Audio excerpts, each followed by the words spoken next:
This episode of the Potterverse is brought to you by MinuteWithMary.com. And for this week, the final week of, for the next maybe 7 days, 8 days, I actually have a bajillion things on sale at MinuteWithMary.com, up to 40% off. Not a bajillion, but I mean tons. I've got brow liners, all of my face primers, my lip stains, which are fantastic and budge-proof under your masks, my waterproof Epic mascara, my brown Epic mascara.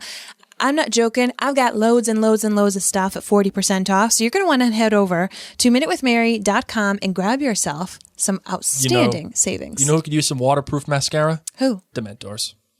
Just throwing that out there. Aww.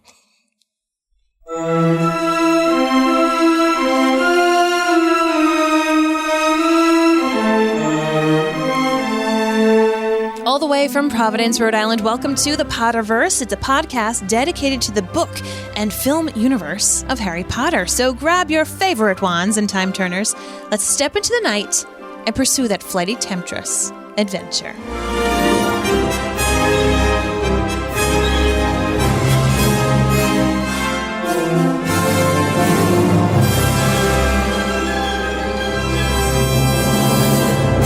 Everybody, and welcome back. My name is Mary Larson. My name is Blake, and I think this might be my newest favorite chapter of this book. Was it the last chapter your favorite chapter? Yeah, it just keeps getting better and better. Oh, welcome to book 3. I know, man. This book rocks. Yeah. There's literally nothing better than the Dementor scene. It is perfect writing in every way. I can't wait to get to it. I want to skip ahead to everything and just do that. I hear you, man. Because I love that whole sequence. Everything about it is fantastic. Well, of course, this chapter is called The Dementor. It is chapter 5 in Prisoner of Azkaban. And I'm going to read you a little snippet. I don't get it. What happened, said Harry, wiping sweat off his face. Well, that thing, the Dementor, stood there and looked around. I mean, I think it did. I couldn't see his face, and I thought you were having a fit or something, said Ron, who still looked scared. You went sort of rigid and fell out of your seat and started twitching. And Professor Lupin stepped over you and walked toward the Dementor and pulled out his wand, said Hermione. And he said, none of us is hiding Sirius Black under our cloaks. Go! But the Dementor didn't move. So Lupin muttered something, and a silvery thing shot out of his wand at it, and it turned around and sort of glided away. It was horrible, said Neville in a higher pitched voice than usual. Did you feel how cold it got when it came in? I felt weird, said Ron, shifting his shoulders uncomfortably, like I'd never be cheerful again. One thing that kind of bothers me about that passage you just read. Oh my gosh, because normally you're like, great passage, wonderful choice. No, it is a wonderful choice. Again, fantastic choice. But okay. The one thing that bothers me about it is that how does Hermione not know what the Patronus charm is? Like, I get the other kids not knowing, but Hermione is like a super nerd. How does she not know this? Well, I don't think it was a fully formed Patronus. If she just said it was a silvery thing. So I think if she saw the outline of the animal, maybe it would have piqued some interest, but I think it was just like a little silvery thing. So if she had read it in a book, she would be better prepared. All right. Fair enough. I'll aim for that. That's my take on it, Blake. That's squinting really hard on that one. Really? That's squinting really hard to make that one make sense. I feel like no matter what, she would understand like the idea of a silvery thing coming out of that wand, and I bet that can be the beginning of a lot of different spells. Maybe. There we go. Maybe. We're going to go for that. All right. So everybody, of course, before we delve into this chapter discussion, we wanted to remind you, especially because we have some newbies here, shout yourselves out if you're live and you are a newbie. Of course, we wanted to remind you, whether you're listening or watching us live, that I actually have a complimentary texting reminder service. We live in a crazy age, and Blake and I are parents of 2 wee bairns. They're 5 and 7, and they still don't sleep through the night. So good luck to those of you who have babies. Doesn't get any easier. But nonetheless, because of that, sometimes we have erratic podcast recording schedules, but we want you to join us. Let me tell you, if you haven't watched us live, if you haven't joined in the Potterverse community, you're missing out. So sign up for our texting reminders. You can simply do that by, if you're in the U.S., taking your phone out and texting the phone number 81010, and in the message field at Elderwand. So just the @ symbol, Elderwand, just one big word. And if you're outside the U.S., you can go to remind.com/join/ Elderwand, and you'll be signed up for our complimentary texting service. And let's make this call right here. We got our first newbie, Allie Fullerton on Facebook, a brand new listener. Welcome to the family. That's our new listener sound. All right, Marvin, you ready to get into this chapter? I sure am. Let's do it. I solemnly swear that I'm up to no good.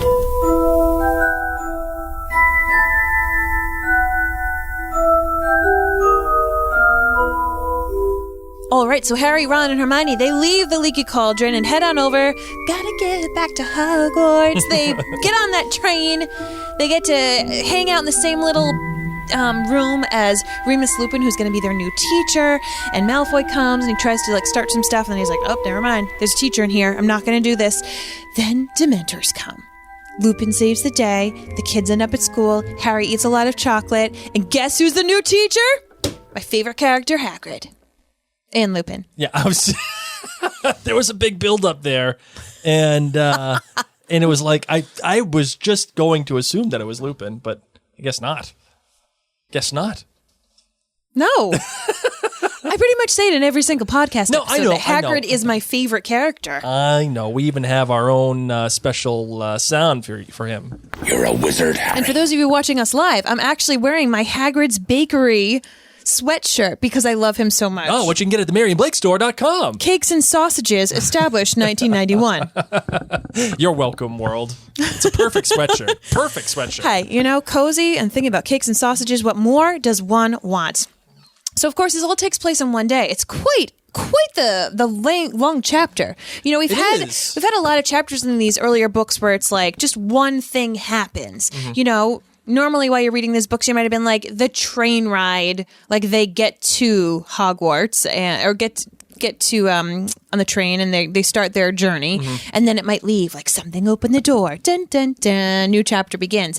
But oh no, the author was like, this entire journey takes place in one day. Wow. And not only does the situation happen with the Dementors, but then there's still repercussions of Malfoy making fun of Harry in that same chapter, of Harry having the Madame Pomfrey actually confirm that their defense against the dark arts teacher, Remus Lupin, actually knows his stuff because she's also recommending that they have chocolate. So, and then of course we get to hang out a little bit in the Great Hall afterwards. So I really like it because it makes things fast. You've been saying in the previous two books that it takes a long time just to get to the feast. I mean, this is still just September 1st. Right, and here we are. I mean, we are right in the middle of all of it. And, we're chapter 5, and we're in the I wouldn't say we're in the middle of it all. Well, we're in the thick of what is coming, and this chapter handles so much of everything that is coming our way. There's a lot of heavy lifting here. I mean, with the Dementors, number one, introducing Lupin, number two, even the idea of Harry going after Sirius Black. I mean, there is Mr. Weasley saying, "Hey, don't go after Sirius. Just don't do it." And of course, we all know he's going to. The title of the book is the kid's freaking name. I mean, seriously. I'm Harry freaking Potter. Of course he's going to go after Sirius Black. Hey, of course there's does. going to be stuff. So there's a lot of heavy lifting in this chapter. And that's why I say we're already in the thick of it. Because the things that are going to be plaguing Harry for the rest of this book are already introduced. Yes. They're already right here, right in front of our face. And it starts off in a fun way, which is everybody just making fun of Percy. Bless his heart. Bless his heart. Poor Percy just totally gets dragged, gets bodied by his entire family. Ron is just done. He is sick of his entire family, period. He has been on vacation with them. He has been home with them way too long. He's done listening to Percy. He didn't spill the dang tea on the picture, okay? Penelope, we've all got splotches on our nose when we're teenagers. Maybe it's not tea. Maybe it's hormonal acne. I mean, Ron even gets snippy with Ginny when they get on the train. Like, leave us alone, Ginny. And Ginny has no problem telling him to go pound sand either. No, she leaves. She stalks off after he get out of here, Ginny. Yep. Actually, we were listening to this chapter yesterday with our little kids, and our little lad said, "What does stalked off mean?" I said, "It's like she's pouting, but she's mad because he just told her, get out of here." Yeah, that's right. You can't sit here. another thing that happens with Ginny here too is that later on with the Dementors, she really, and I feel like it's appropriate to bring up in this moment because Ginny in the book is just, again, such a different character than in the films. And in the books, she already empathizes with Harry about the Dementors. And what you slowly come, or if you're engaging with the material, you quickly come to realize is that she's able to empathize because she too has been possessed. And she too was possessed by Voldemort. So like you can at least assume at the very least that she's thinking of Voldemort when Harry is experiencing all this stuff with the Dementors. Well, and I think too that a lot like in the sense with Thestrals that you can only see them if you've seen death, for example. Right. Maybe the Dementors have a bigger effect on Harry because of the great loss that he's gone through and because of the great trauma that he's gone through. This is what we end up, learning later on. Exactly. Ginny just went through major trauma last year. She was possessed by Lord Voldemort for the better part of a school year. So obviously Harry had the most, the strongest effect from the Dementors being inside the train. Mm-hmm. But Ginny too was also very shooken up. She was huddled in the corner looking at nearly as bad as Harry felt and gave a small sob. Right. Poor Ginny. Does she get any chocolate? I don't think so. You know what? Go, honey. What doesn't kill you makes you stronger. No wonder Ginny's so strong. Oh, I don't need no chocolate. Oh, man. That's awesome. That is awesome. So we're dealing with Mr. Weasley. Okay, we're talking about this traveling just to get to the Hogwarts Express, and Mr. Weasley's staying really, really close to Harry. Like as they're walking through the platform. Oh, Harry, you and I are going to go together, and then everybody else can go after us. The goal is get Harry to the Hogwarts Express as soon as possible. Let's get him there. Let's get him under the protection and make sure that we are okay. And Mr. Weasley pulls him aside and says, I need to talk with you for a moment. And I just love that Harry tells him, listen, man, I already know. I already know what you're feeling really awkward about telling me, and I'm not going to make you break your promise with your wife. Mm-hmm. So I already know about this. It's totally okay. And yet Mr. Weasley's like, yeah, you still don't got it, though. Like, you still don't get all of the picture, but I'm not going to say anything else so that way I'm not in trouble with my wife. Right. But just know that, I really don't want you to go after him. Cool? Are we cool? Just get that straight. You're still not going to tell Molly we talked, because we didn't really talk about much, but, we're cool. All right? It's foreshadowing for what we know is coming. And Harry is still a little confused. And it still shows that Harry, despite his confidence in knowing the situation, is still just a kid. He still does not have a grasp on the complexity of the situation here. Oh, I think he knows it's complex, and he can't wait to spill the tea. Okay, literally, as soon as they get on the train, they lean out the window and wave goodbye to Mr. and Mrs. Weasley until the train turned a corner and blocked them from view. Right away. I need to talk to you in private. Harry muttered to Ron and Hermione as the train picked up speed. Oh, man. Harry's got some tea, my friend. He is ready. He's ready. Let's and then immediately after that, okay, that Ron and Hermione just leaned in. Ron looks over his shoulder. Go away, Ginny. That's literally the next line. Oh, that's nice, says Ginny huffily, and she stalked off. So they go down, and he tells them all this kind of stuff that's going on right in front of Remus Lupin, but they don't care. Okay, he's not moving, he's not shaking, and he's talking about I loved this line when Hermione says, Sirius Black escaped to come after you. Oh, Harry, you'll have to be really, really careful. Don't go looking for trouble, Harry. I don't go looking for trouble, said Harry, nettled. Trouble usually finds me. Said like a true Gryffindor. Oh, right? Yeah, no. I'm not buying that one, Harry. I mean, I feel like that was something I would totally say. I don't go looking for trouble. It always finds me. No. You just happen to be walking in the general vicinity of trouble, right? I just was curious. I just thought something had to be done, but I didn't go looking for trouble. It's that no wonder why our daughter says that all the time. Anytime that she's getting herself involved in stuff that she shouldn't be saying, her number one retort is, I'm just so curious. And she tilts her head. Yeah. I'm just curious. Just curious. All right. You're like, you're damn lucky. You're so cute. You're so lucky you're cute.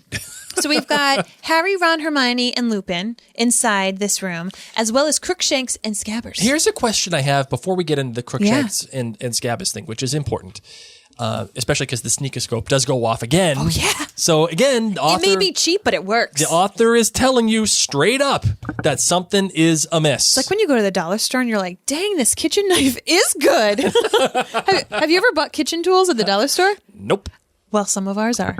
Are they really? Yep. Stop it. Mm-hmm. Wow. Okay, cool. I'll take it. Listen, I'm not a chef, so if anybody there like actually cares, you do you and you go to Williams and Sonoma. If Tammy ever comes over, she She'll be cannot like, use our stuff. Mary, what is this spatula made out of pipe cleaners? To the dollar store.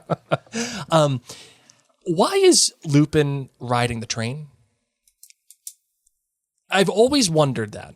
Why is Lupin riding the train?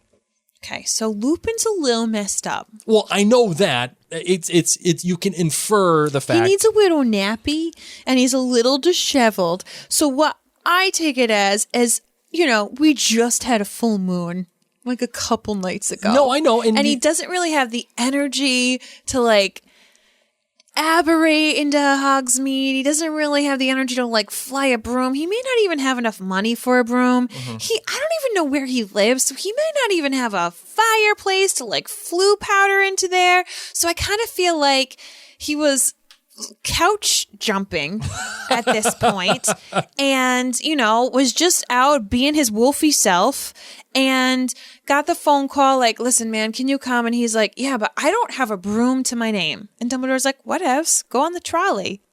Like, we'll feed you. Yeah, it'll be fine. Anything for the trolley is yours. Okay? Anything you want. You just go, you take a little nap. Because I like riding the train to nap. Well, sure, if you don't want anything to do. Because you're right, he's like the only adult that has been on the Hogwarts Express that they've seen aside from the trolley lady. Yeah, the only person that I can ever recall as an adult on the train is Lupin. Ooh.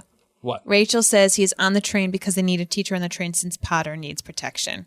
Ah, Much better, Rachel. Look at me, I'm like, he's weak and poor.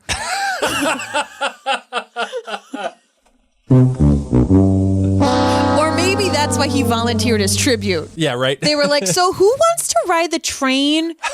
Because he probably already set up his room. Right, yeah. He's already like gone in, decorated, gotten the textbooks ready, and they were like, somebody needs to go pick up Potter. And Snape was like, well, not me. Yeah, I'm not doing that. And Minerva was like, I have too many things to do. They didn't want Hagrid on it because he wouldn't fit. Mm-hmm. Yeah, he can't fit. And in he that. let's be real, it's his first year teaching. They don't really know what he's doing. He's probably nervous as it is. And I bet you he smells a little bit too. Totally. And Lupin smells. was like, he's James and Lily's kid. I'm obviously doing it. And there's free snacks. Right. Sign me up. Another thing too 10 points to Hufflepuff to our friend Rachel. Yes. Another thing that is a little unclear is the fact that his suitcase, it's rough and it's battered and it's all like it's just been used. That's good. I know. But the title of the suitcase, that says it right on it, is Professor R.J. Lupin. Mm-hmm. Was he a professor beforehand? Or did he just was he like, I'm a professor now. Let's go get myself a new placard for my suitcase because I'm big time professor. Like, is that what he did? Yeah, he was a professor before, I think. Like, where was he professor of? And where was he? I don't know. You're right. How many schools are there for him to be a professor at? That's what I'm getting at. Was he a professor at Ilvermorny? I don't think he's doing Durmstrang. I'll do a little back. I'll figure things out about him. Okay, all right. So I mean, these are all things that just pop up as you're reading them, and you're like, hey, wait a second, this don't make no sense. Listen, this is probably the best thing that's ever happened to him, and I feel like he would have gone and gotten it. He would have taken his old battered briefcase, and maybe it was like a present. Maybe welcome to the team. We'll embroider your briefcase. Let's just talk about the notion that Lupin is just he's in his little cabin and he's figuring I'm in the last cabin. there's nobody that's going to be coming here. He's like the RA. Like, he's all right, I'm here. fine, I'm here. I'm here. I'm doing my job technically. Yeah. But just leave me alone. All he wants to do is just be left alone. Sleep and have some snacks. Sleep, some pumpkin pasties. Some snacks. Maybe a chocolate frog. I mean, he's down with chocolate. He's got a whole world of chocolate. He probably has 3 Musketeers. You know. Junior Mints. He loves that chocolate. Hershey Kisses of every variety. Maybe he's doing a taste test. You know what he's got? He's got the Reese's peanut butter cups with the Reese's Pieces in the peanut butter cup. Yes, Lupin. Yes. I mean, ultimately, what I'm saying is he's in the last thing. He's in the last trailer, in the last cabin. He doesn't want anybody to bother him. He figures, how many kids are really traveling to Hogwarts on this train? It can't be that All many, of right? them. Yeah, but it can't be that. Like, how many students are at Hogwarts? It's an unknown number. It's like one day it's 1,000, the next day it's 300. We don't know. But it can't. Not everyone's going to fill every cabin. So let me just sleep, right? And then he wakes up to a Dementor coming into this cabin. And not only that, Yep. it's James and Lily's kid. It's Harry freaking Potter. That's right. It's Harry freaking Potter. And he looks up and he goes, and he sees it, the kid. He goes, I'm Harry freaking Potter. And a Dementor's coming after me. right. And he just stands up and knows immediately what to do. Not only is that will that just blow your brains? That's crazy. But it shows you the kind of wizard that he is and how focused and strong and powerful he is. Straight up overcoming this shock of, oh my God, it's Harry freaking Potter, and three other kids that are in this room that I have no idea who they are. And a Dementor is at this, and I immediately know what to do, just like that. That shows you instantly that we are getting a totally different professor than what we had in Gilderoy Lockhart. Yeah, night and day. I mean, and we, of course, get to learn about him a lot more through this book and through the series. I mean, he legitimately is a very, very smart individual. He's a Gryffindor. He was prefect. He's just like a really smart guy who knows his stuff. Obviously, we got Madame Pomfrey to back him up. But what night and day compared to Gilderoy Lockhart? Gilderoy Lockhart, who is all about the flashy. I want everyone to know that I'm here. And you've got Remus Lupin, who is very humble and who is fine just kind of like hanging out in the back a little bit. Now, it is perfect that Harry chooses his cabin. I will grant you that. Because, like, obviously he would want to be in the same cabin as Harry Potter. He wouldn't want to be in the end of the train and Harry be in the front. So that is very fortuitous. Caitlin here on Facebook says, I thought he was awake and just pretended to be asleep. What do you think about that? I think so. Do you think it's... Yeah. It's certainly plausible, but the way that his general description feels is that he probably is asleep. You know when you can like nap but your eyes are closed and you can come in and out of a conversation, but you're like, I mean, especially as parents, right? It's like, we've done that. We're like, Mickey's still on TV. They're fine. Okay. Like these kids are just talking. It's totally fine. I mean, how could he not wake up when they're hearing them talk about Sirius Black? That's true. You know hear he's that listening. Name. You hear that name. You know that he is listening. Oh, yeah. So, of course, the sneakoscope goes off. We've got Crookshanks, we've got Scabbers, and the sneakoscope's going off right now. And Ron, once again, says it's a very cheap one. It went haywire just as I was tying it to Errol's leg to send it to Harry. And Hermione even says, were you doing anything untrustworthy at the time? Of course, the sneakoscope was near Scabbers. So this thing is trying to go off, trying to remind people, it is as useful as the Remembrall. Something's wrong. I just don't know what it is. Round wizarding tools are not doing their job well. Tell me what's going on. Tell me who is being sneaky, please. Hey, another great thing about Lupin, too, is that he just straight up knows that chocolate is the thing that makes you feel better. Yeah, because he's excellent in the defense against the dark arts. I know, that's what I'm saying. Like, he is a well-versed professor who knows exactly what he's doing. You know, that's what I just said 2 minutes ago, right? Yeah, I'm just Fine, I will play it. I will play it. How to tell when the hosts aren't listening. But I was listening. I was just reiterating. No, and this is why I think too, like, I just think he was peeping and listening. I mean, this is one of the original Marauders. Okay, this is a guy who knew how to sneak around the school, used to hang out in the Shrieking Shack. Like, this guy, he's a little sneak. He's a smart sneak. Mm-hmm. And he knows his defense against the dark arts. He's also one of the people, like, trying to defeat Voldemort, and will again try to defeat Voldemort. Yep. I adore Remus Lupin. I really, really adore him. So we get to hang out, and we have this Dementor come on in. And Lupin does his little bippity-boppity-boo. Oh, hold on. Let me read it, just because this is my favorite passage. Oh, yes, go for it, I love doing this. Yes, you do. This is like one of my favorite parts of this podcast. Story time with Blake. Story time with Blake.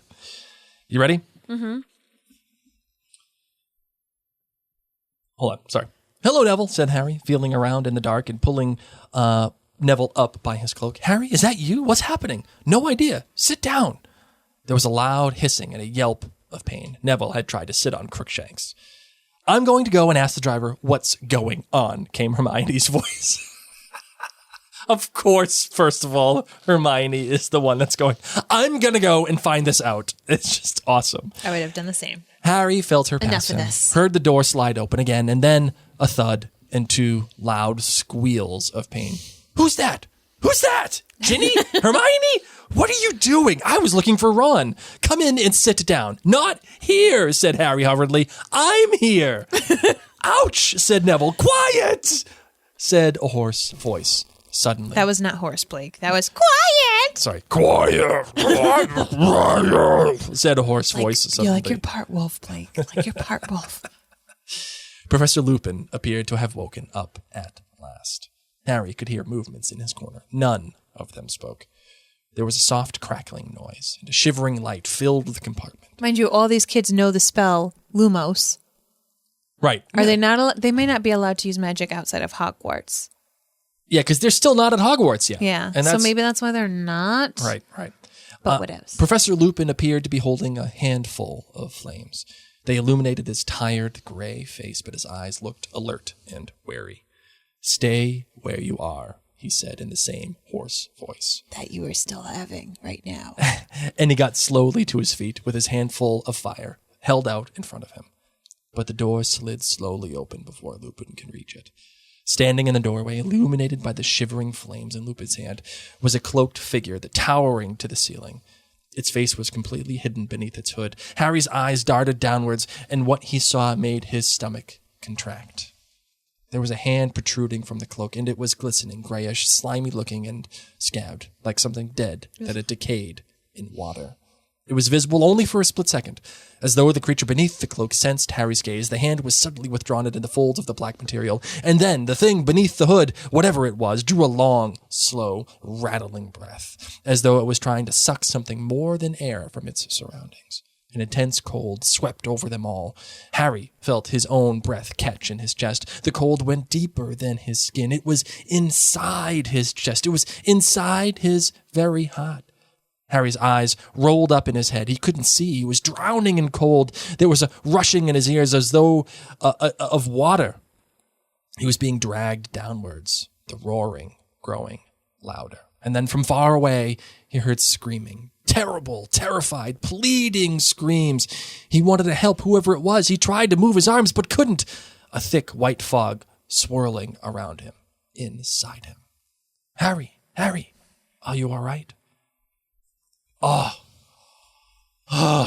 Everything about that passage is just spectacular. Agreed. I mean, from the early beginnings of the laughy, jokey, oh my God, what are you doing? Hey, who's that? Don't sit here. I'm here. Blah, blah, blah. Like, it's this funny little thing that we're reading. We're thinking that it's some joke. Maybe it's something that's happening on the train that is just, maybe it's just a prank. Who knows? Yes. And then Professor Lupin, the guy who has been sleeping this entire time, says, quiet. Stay where you are. And instantly, within that moment, right there, like that, this ain't right. No. This is not right. And then we have some spectacular imagery, and all having to do with water. Whether it is the glistening, grayish, slimy-looking and scabbed, like something dead that had been decayed in water. And then it continues to go on by saying Harry's eyes rolled up into his head. He couldn't see. He was drowning in the cold. There was a rushing in his ears as though of water. He was being dragged downwards, and the roaring growing louder. Excellent imagery. Just his eyes rolling up into his head. We all know. Felt that? No, I've never done that. It's weird. I bet. We've all felt that, though, going underwater and the rush of water in your ears. We've all felt that that strange feeling of, oh my God, I'm holding my breath and I cannot breathe. We all know what that feels like.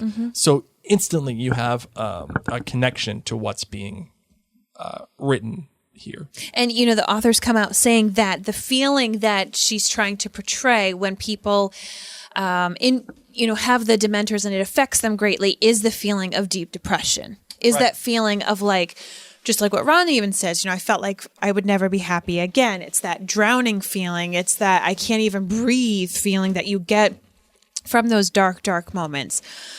And it's been well documented, of course, that the author has based Dementors, as you said, Mary, on the idea of depression. And that's what she struggled with before writing the first book. So it's an incredible image, I think, for depression, the Dementors. And though it is slightly, I feel like, cribbed from the Ring Wraiths in Lord of the Rings. I think what makes that more is the visual aspect from the movie, because I didn't take this as Ring Wraiths when I read it. Oh, really? No. Oh, okay. That's fine. That's fair. Yeah. But I mean, even the way I can appreciate the cloaked and the faceless, but I just saw that more as the mystery of what is it inside of this. Sure. You know? Okay.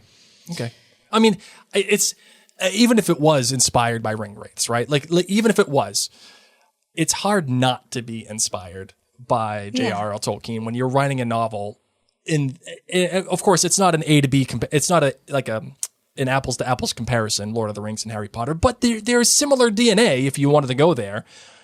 It's hard not to be inspired by that. Yeah, I can appreciate even that. Even if that was the case. And speaking, the author, obviously we said she battled depression. Both Blake and I have battled depression in the past. And I know that many people have, whether it's just something that they have ongoing or maybe it's been something that's been brought on this year.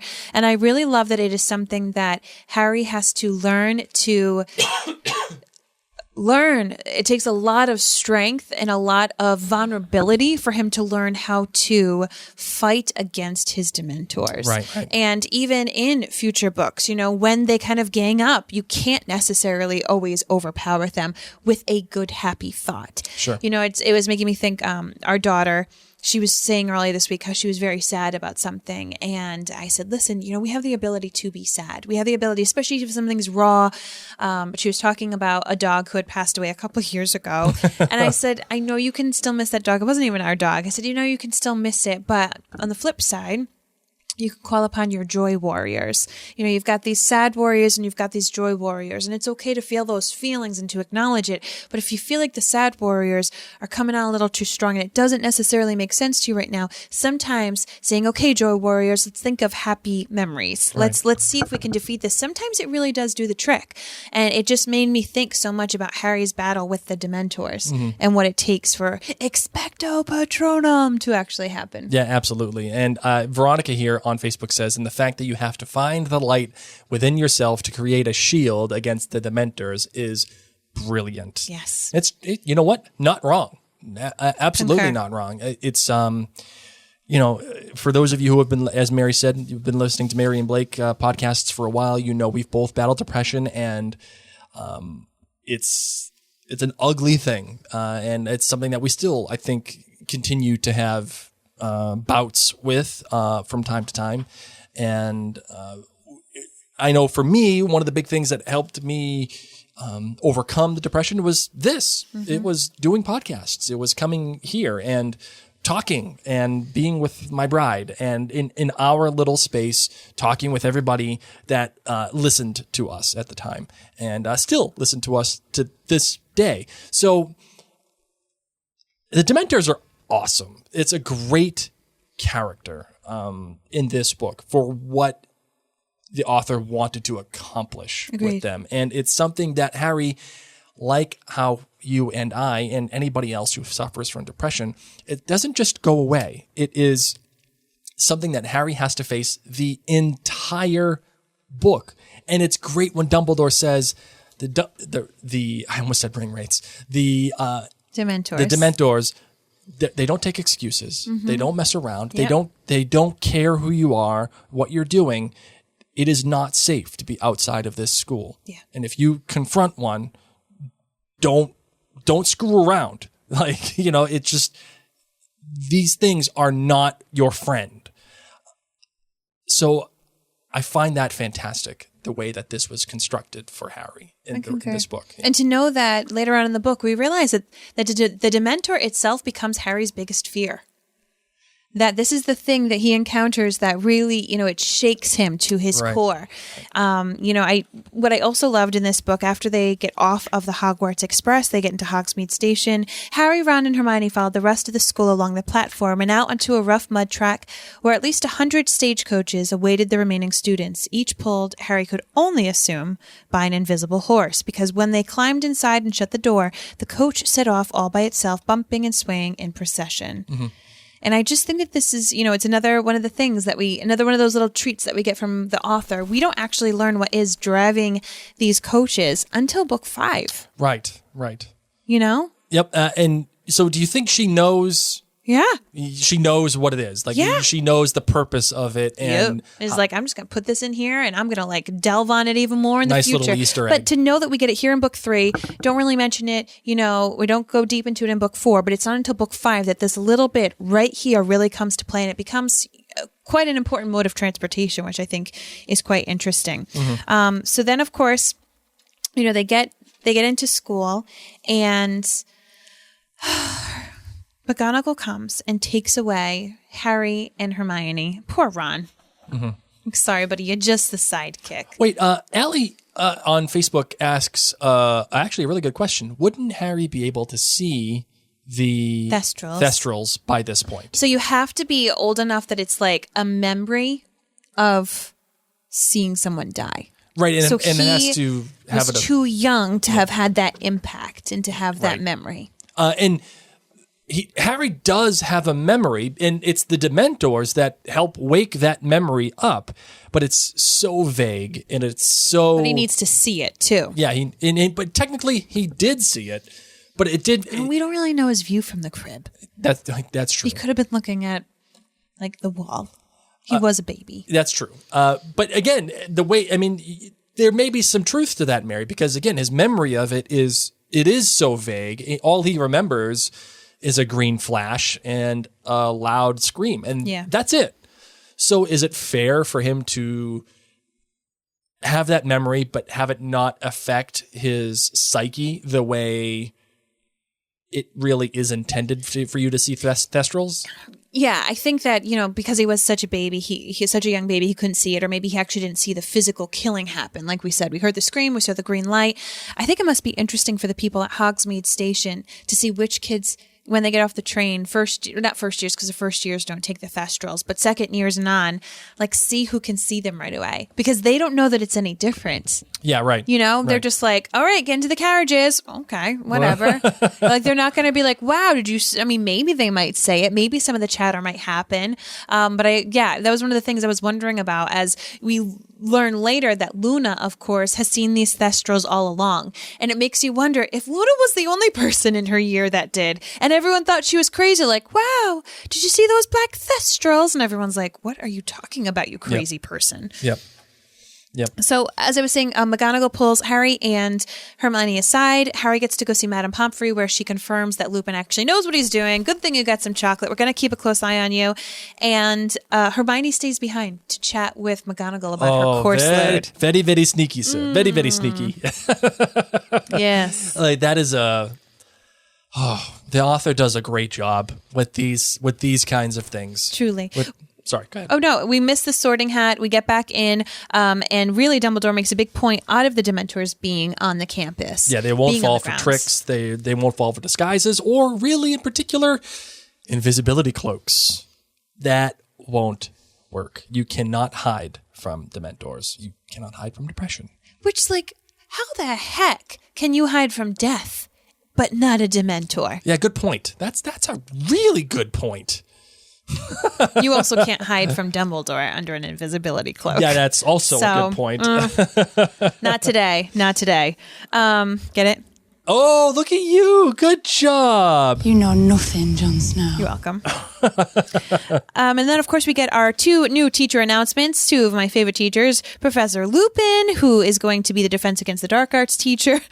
There was some scattered, rather unenthusiastic applause. Only those who'd been in the compartment of the train with Professor Lupin clapped hard, Harry among them. Professor Lupin looked particularly shabby next to all the other teachers in their best robes. And of course, Snape is super upset. Right. You know, he's like, grrr. And of course, the second appointment is Rubeus Hagrid, who is going to be doing his gamekeeping duties and being a professor. Can we just have a moment and really cross our fingers that Hagrid got a raise? I doubt it. I seriously doubt it. I bet you they said, listen, Hagrid, if you want to do this, no problem, but we don't got the money for it. Sorry. Why do they not have the money for it?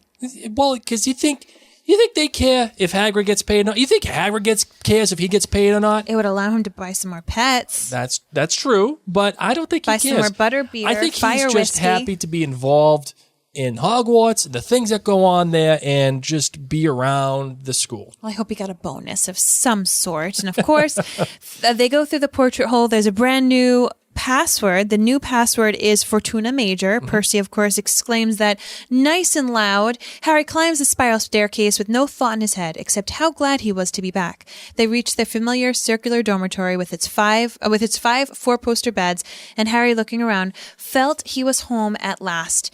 And this is what I think is so beautiful, is it reminds us that Harry is 13 years old. Right. All of this that happened that we talked about in this podcast episode, this entire chapter, all happened on September 1st.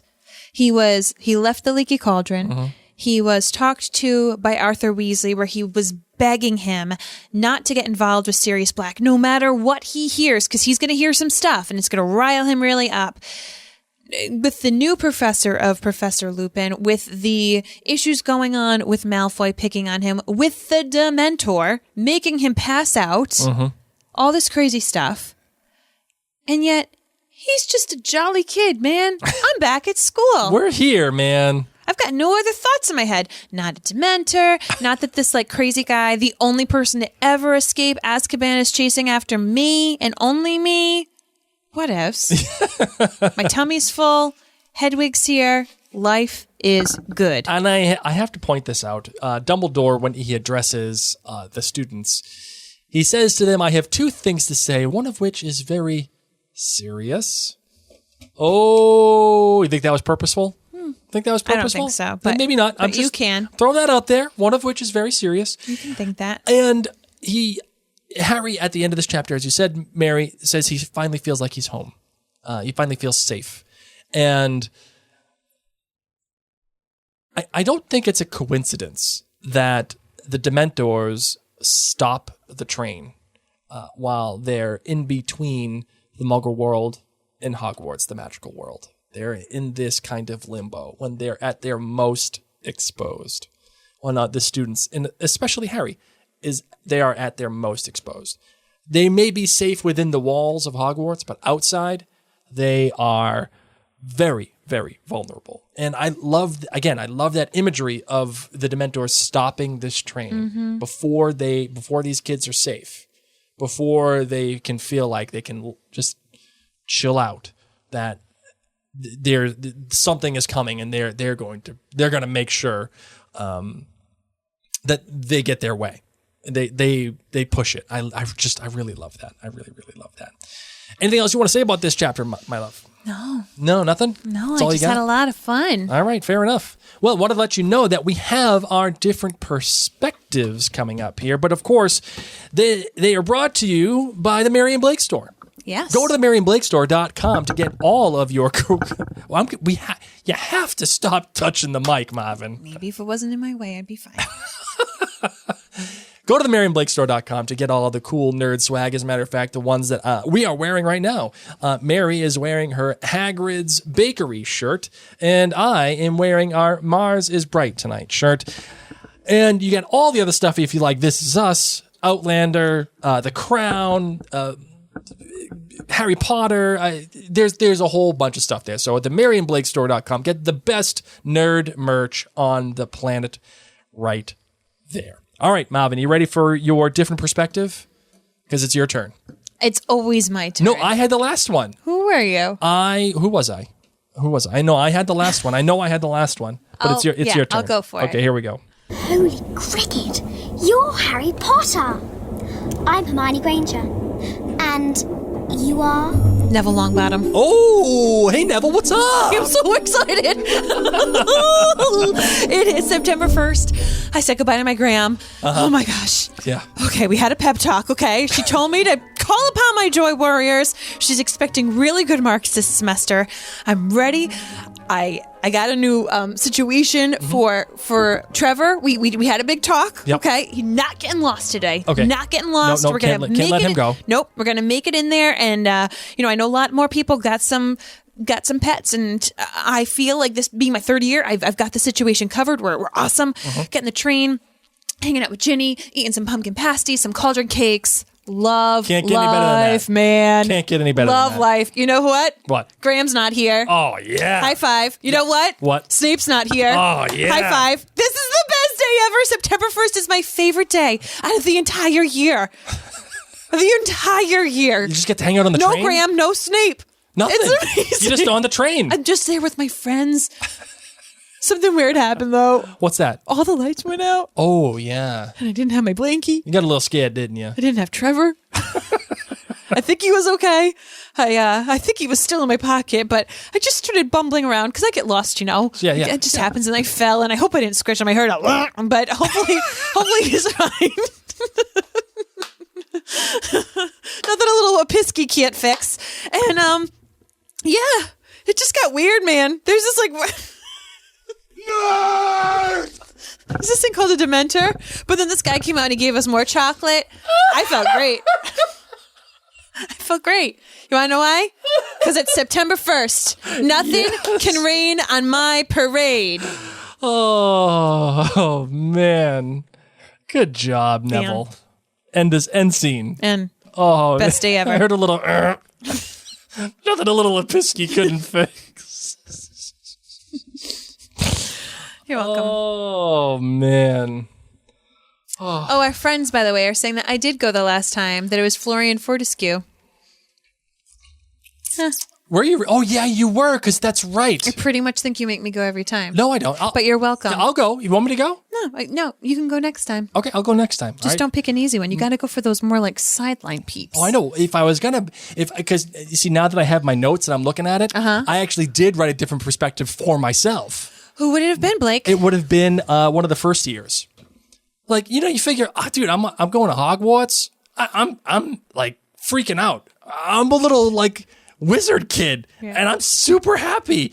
And then we're chugging along. I got some candy from the lady that says anything from the trolley. Yep. And all of a sudden, the lights went out, and there are these Dementors that showed up, and they almost killed some kid. No, not some kid. They killed the kid. The I'm Harry freaking That's what I heard. I heard he fainted. Yeah, I heard they almost killed Harry. I heard they ate off his face. He's just walking around with no face. He looks like a Dementor now. Yep. I heard he became a Dementor. Imagine that. And I mean, I finally got back into school and I got sorted, but I'm going to need a therapist. I'm going to need a therapist for this. Wait, because is there a school therapist here? I have to talk about this. Yeah, okay, I'm in Gryffindor, sure. I like that you like pre-wrote your thing, and mine still kicks yours butt. You know what? You know what you don't have?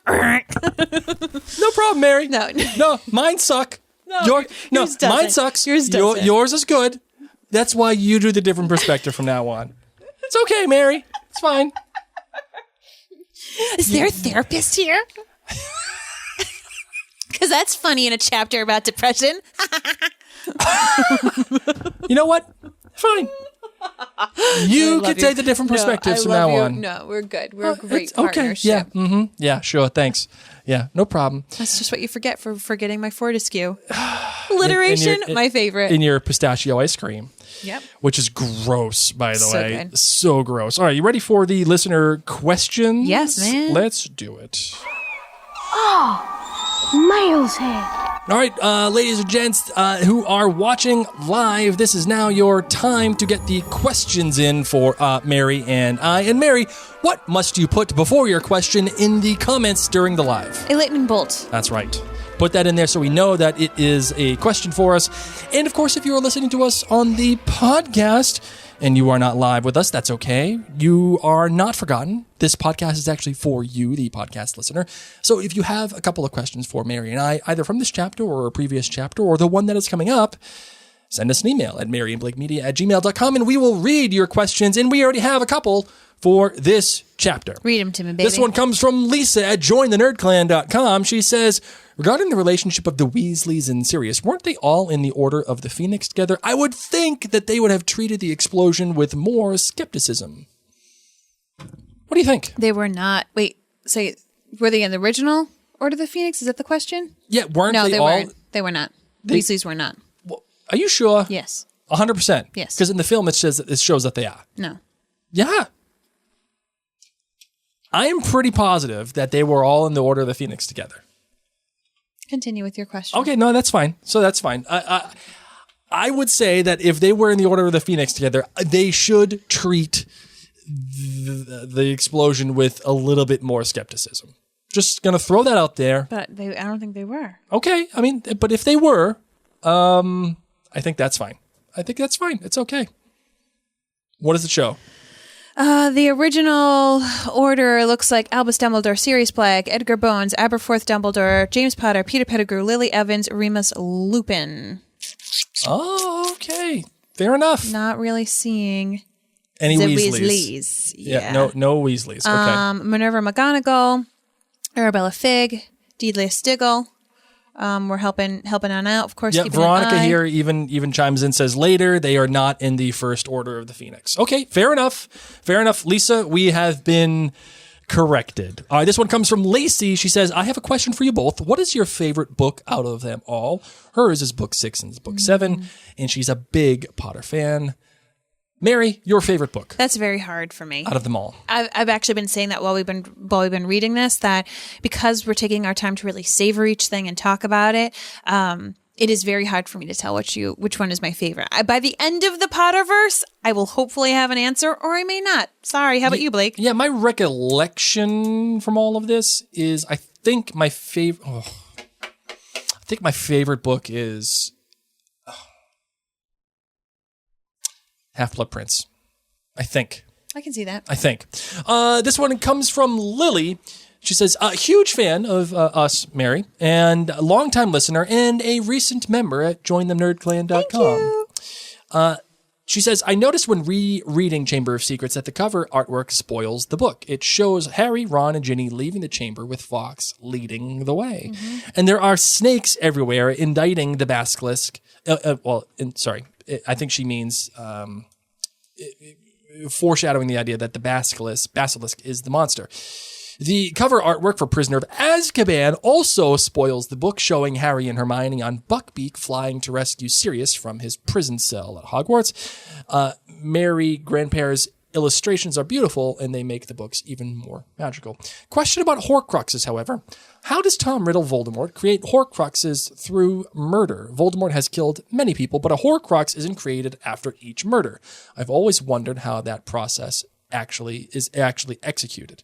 And the last one, she just watched Chamber of Secrets movie with our commentary. Thank you very much. And you note how Lucius Malfoy attempts to kill Harry for freeing Dobby. I was watching with subtitles and it said Vera when Lucius raised his wand. The spell Vera Verta was introduced in this film during McGonagall's transfiguration class. Could that be what Lucius was trying to do? Transfigure Harry? I could be super wrong, but I'm interested in your thoughts. So, the first question, Mary, Horcruxes. Yes. There's something special that has to happen. It's not just every time you kill somebody, because then think about it. Everyone that the Death Eaters kill, they don't make a Horcrux. There's something very specific to it. I don't think we know what's specific about it because Harry doesn't necessarily take the time to like learn how to make them. It's more about how to learn how to destroy them. So he on purpose meant to make Horcruxes most of the time, except with Harry Potter. Yeah, I think there has to be. Oh yeah, I mean, because the whole thing with Harry would. That's what made it different, and that was what shocked him. Is he planned on making the other Horcruxes, but he didn't plan on making Harry. Right. It just became a freak spell. Yeah, because I was just about to say I think there has to be intent, but maybe because Harry had this protection on him, it rebounded and casted it himself. I'm not sure. I don't know. I don't know the science of it. And the spell that Lucius was going to make, it was in fact Avada Kedavra. And we know that because Jason Isaacs himself has admitted to that. Because it was the only spell he knew. It's the only spell he knew. He ad-libbed that. Because he just read the fourth book, and he ad-libbed it because... Or that was like on top of his mind. Yeah, it was the last one that was on the top of his mind, and they just kept it in. Which, to me, feels like just a slight oversight from the director. I feel like that attention to detail should be more prevalent. But apparently... But he's Jason Isaacs, and he was probably just like, whatever. Yeah, like, it's he's cool. a genius. No one's going to pick up on it. Right. Years later, guess who did? Yeah, all the nerds. That's right. All right, let's see. We got some questions here. Let's get right into it. Patricia says, do we really know that Harry pays to attend Hogwarts? We do not hear about payment, so I'm wondering if it's just like a taxed thing. Ellie asks, what are your thoughts on the Tonks/Lupin relationship? I'm down. Yeah, I'm in on it. I like that idea. I don't know what their ship name would be.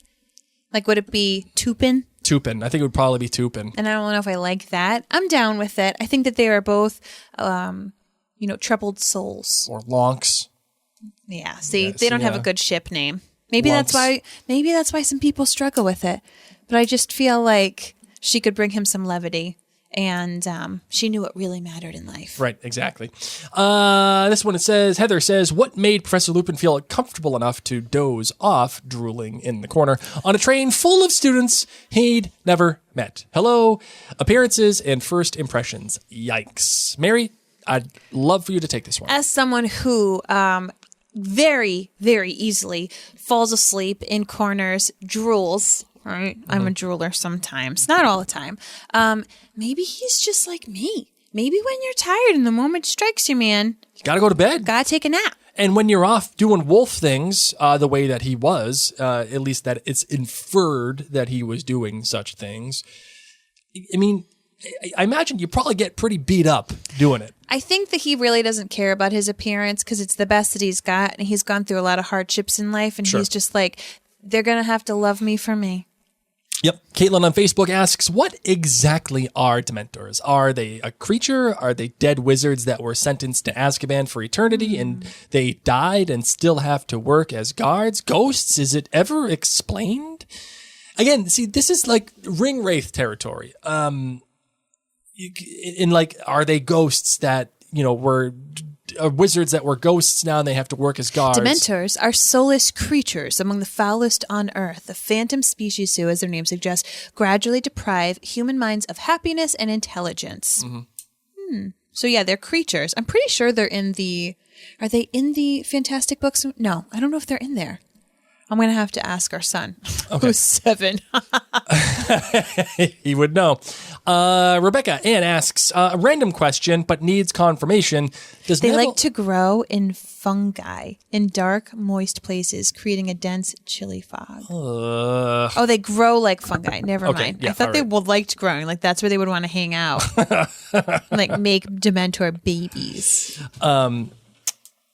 Rebecca asks, does Neville end up alone in the books? No, he marries Hannah Abbott. Oh, okay. All right. Fair enough. In the movie, he's like, I'm going to go tell Luna I love her. But in the books, he marries Hannah Abbott. Mo asks, if a parallel series were to be written that retold all 7 books from another character's perspective, which character's perspective would you want to see it in that amount of depth?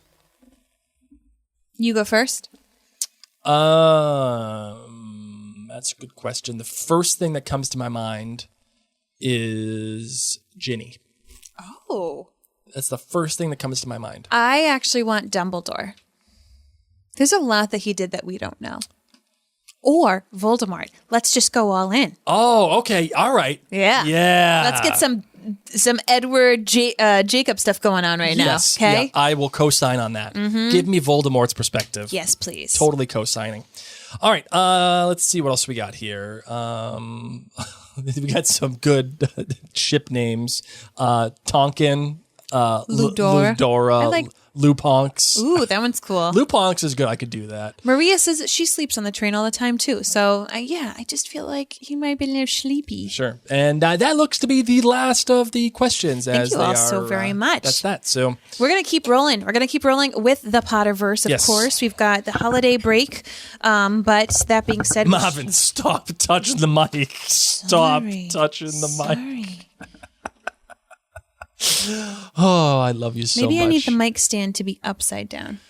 So it's not in my hand tight. Something tells me that you'd still touch it. Why don't you wrap it up and I'll just sit still. Fair enough. All right, let's close this bad boy out, shall we, Marvin? Still touching the mic. Still touching the mic. I was trying to see how I could fix it.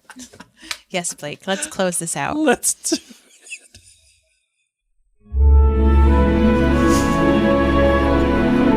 It's not like I've been doing this for 7 years. I'm a professional. I'm an award-winning podcaster. You know. I need a lav mic.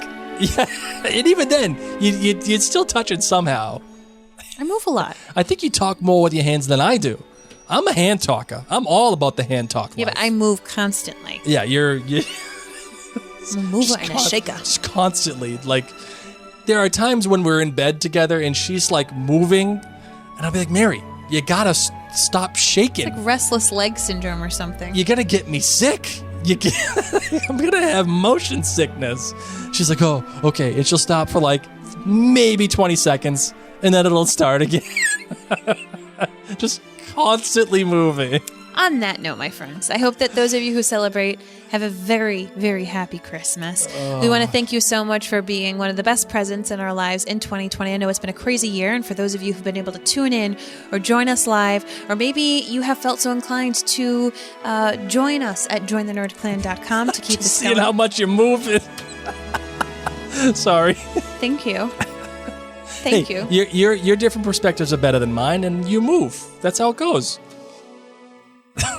That's why my brain's fresh. Keep it on its feet. All right. Yeah, you wrap it up. I'm Mary. My name's Blake. Mischief managed.